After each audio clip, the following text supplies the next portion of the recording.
Shoulder celebrating. Right here. Right here. Whoa. Let's go. Hurts. California. That is terrible. I'm so bad at that. They learned that celebration from the Padres.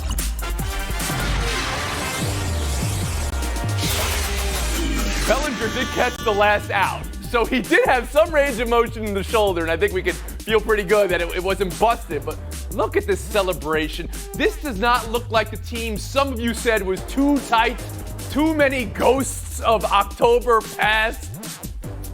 How the Dodgers came back, how the Braves just couldn't shut the door. We're going to start there. Around the horn, Clint Yates. Yeah, this is a team that I feel like not only from an execution standpoint did everything well, but also Dave Roberts pressed every button and it all worked. Going back to being 2-0 down, you thought to yourself, they're going to have to do something really special. They blew the ball out of the water with all those runs, and in this game in particular, going to May as an opener, even though he had thrown 50-odd pitches 2 games before, was actually something that was very strategically, even though he got pulled out, it allowed him to set up his bullpen the way that he wanted. Also, having Kike Hernandez on the daggone roster, never mind pinch hitting him in order for him to go yard, was amazing. And then sticking with Urias at the end of the game when everybody had asked all those questions about Kenley Jansen and still keeping Kenley's confidence up, I think Dave finally put all those things together. Never mind the errors the Braves made. Good job out of them getting back in this series and eventually winning it to go. Kevin Blackistone, with your eyes, how'd you see it? How did the Dodgers pull this off? How did the Braves let this get away? Well, the Dodgers pulled it off by being the better team in the end. I mean, we all thought that they were the better team coming into the postseason. They hadn't necessarily looked like it, and this time they exercised all of that. They kept the base pass juiced all night long. 17 LOB last night for the Dodgers. Not a good thing. They should have blown this game out of the water. Right, exactly. But you know what? They got the timely hits. The Kiki home run, just tapping him on the shoulder and come in and say, do what you do in the postseason. Amazing. And then obviously the Bellinger home run just put the cherry on top of that cake. This is a team that's looking really good going forward now. And, hats off to Dave Roberts finally, because you had the feeling that if they didn't get this done, he wasn't going to be coming back. Do you put cherries on top of cakes, or do you put them on top of sundaes? I'm not so sure about that. Pablo Torre, how about you? Eat cakes. Okay. Yeah, the Dodgers, Tony, were just, in the end, a superior team. And I know there's so much psychoanalysis that people in Atlanta want to do around this team. And I know, like, every game an Atlanta sports team plays feels like a Final Destination sequel. But just know that you just got beat by a better team. The Atlanta Braves in this game, Tony, 5 innings, 1 base runner. That was a walk. This was a team that ultimately got silenced by Dodgers pitching. Julio Urias out of the bullpen, normally a great starter. He was excellent. Mookie Betts showing that, hey, maybe fiscal discipline, Boston Red Sox, isn't the thing that you should be really chasing after when you have a guy like that in your organization. And then, of course, obviously, the offense, which was the best in baseball all year, was once again, in the end, just that. You brought up Mookie Betts, and now we look at Jackie McMullen. Wow, I mean, can you imagine a team trading away Mookie Betts, Jackie? So funny how that works. Like I had anything. Well, you wear it. You wear it. You're a cat. That is so funny. That is so funny to me. But it's all good. I'm happy for the Dodgers because of all the scrutiny that we have all put upon them, that I'm sure they put upon themselves. None of us can understand the weight of that until it's lifted. And the way they did it was every time they needed a clutch play, they got it. Whether it was an inning pitched, whether it was a home run, has been referenced, or whether it was that incredible catch that Pablo talked about with Mookie Betts. Freddie Freeman hits that ball. If it goes into the seats, we might be talking today about the Atlanta Braves going to the World Series and Freddie Freeman being the MVP of the National League Series. So it's the little things that make the difference. All the little things went their way. You make your own luck at this time of year. There's no question. And there was a 5-2, 5-2, 5-6 double play in this game, and that's just an example. I mean, the Braves did the little things so well in so many games this postseason. That being said, there's a conversation today for Atlanta. People are saying 28-3 in football is equal to blowing the 3-1 lead in baseball. Is it really, Clinton Yates?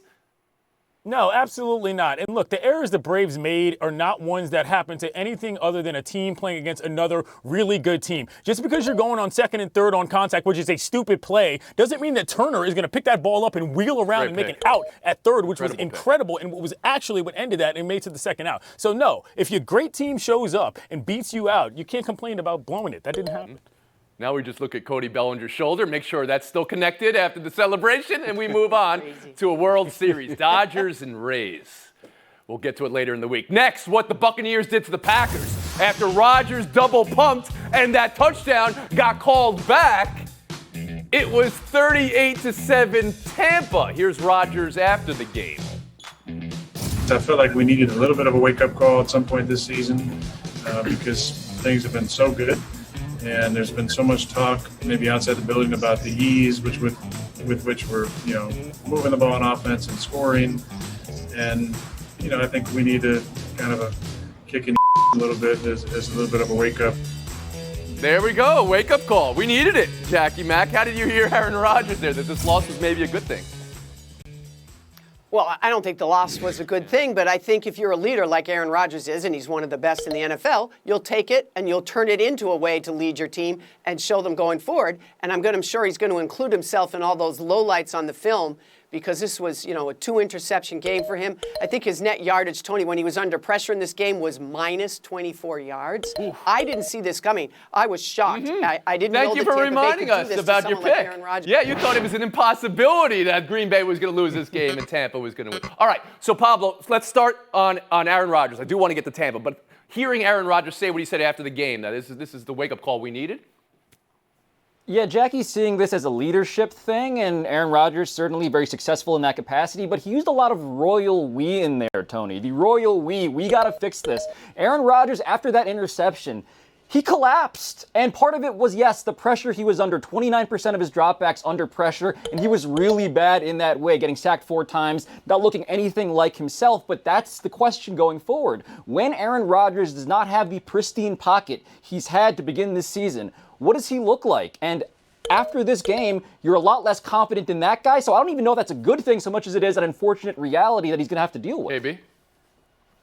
You know what? I remember a few years ago when the Packers got off to a shaky start and the fans were getting after Aaron Rodgers, and Aaron Rodgers said, "Relax, everyone. It's going to be okay." Now they lose a game, and he's like, this is good for us. This is the tonic that we needed. I'm not buying it at all. They had their butts handed to them yesterday by a team that we have not quite come to grips with just yet, which I'm sure we will in this conversation coming up. But that's not a good loss to get blown out by that margin when you're Aaron Rodgers and you're going up against Tom Brady with a brand new team. History will show you, Kevin, after the relax speech, for lack of a better word, the Packers did put together a season, though. Clint Yates, how about you?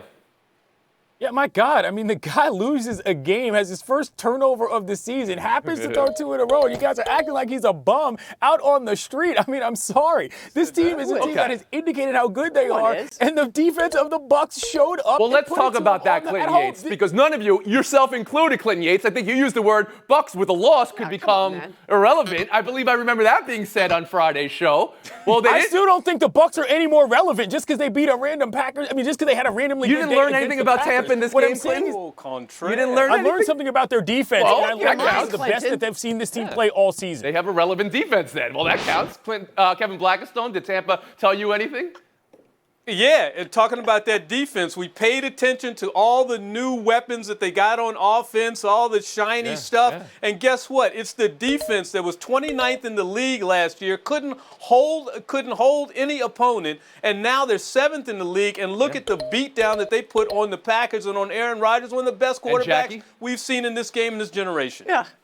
Clinton, you astound me. Last week, Tom Brady did this, and you had him in a home for Alzheimer's patients, for crying out loud. You're the first person to mention Tom Brady in the whole segment. You said and now because Aaron Rodgers has one bad game, we are not allowed to say he had a bad game. You confound me. Listen, you both confound me, though. You both said there was 0 chance Tampa was going to win this game, and here they are rolling 38-7 after that double pump. You didn't triple pump, but that double pump celebration, when it gets called back, you really look ridiculous. Speaking of looking ridiculous, this Gronk sketch Fox put up after he scored his touchdown? Who is that? Is that Channing Tatum?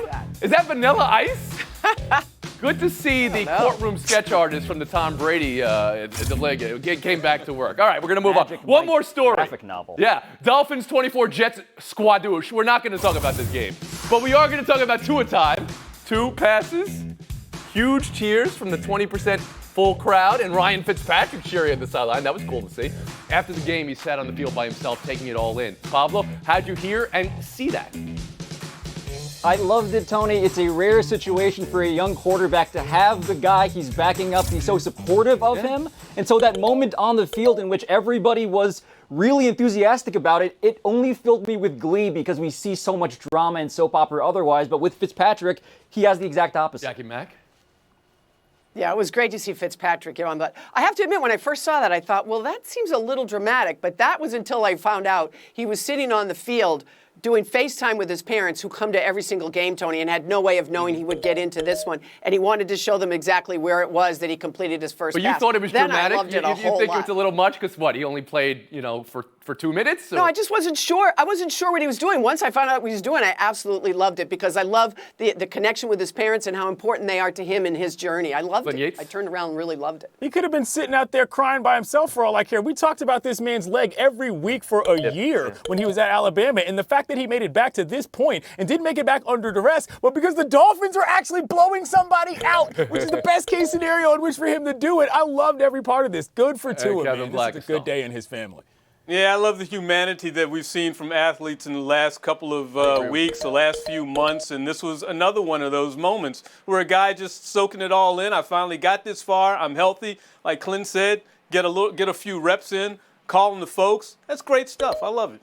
All right, there is one more thing from this game, and I think we're talking about it later, but could the get both feet in touchdown catch before the Texans touchdown and 2-point conversion attempt, which failed?